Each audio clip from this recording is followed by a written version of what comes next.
আসসালামু আলাইকুম। আজকে যে গাড়িটি আপনারা দেখতে পাচ্ছেন এটা হচ্ছে ফোর্ড ২০১০ মডেলের।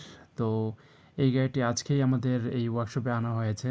আমি আপনাদের একটু দেখাতে চাই যে এই গাড়িটি কী প্রবলেম হয়েছে। আসলে মেকানিক্সের কাজগুলো করলে কত রকমের যে প্রবলেম দেখা যায়, তো শুধু আমরাই দেখতে পাই আর মাঝে, মাঝে আমি আপনাদেরকে ভিডিও দিয়ে আপনাদের দেখানোর চেষ্টা করি। এই যে আপনারা দেখতে পাচ্ছেন এটা হচ্ছে ওয়েল প্যান। তো ওয়েল প্যান ছিদ্র হয়ে ভিতরের পার্টসগুলো বেরিয়ে গেছে। তো সাধারণত আমরা ধারণা করেছি এটা হচ্ছে কানেক্টিং রড অথবা পিস্টন ভেঙে এদিক দিয়ে বেরিয়ে আসছে।